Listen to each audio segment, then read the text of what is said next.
maanta aan joogo kan darteed ku helayahay dilacunka iftiishay hoobanteeda fardowso hooya ku baryayaye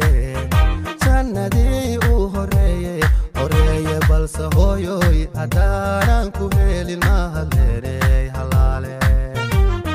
balse hooyoy haddaanan ku helin mahadleeney halaale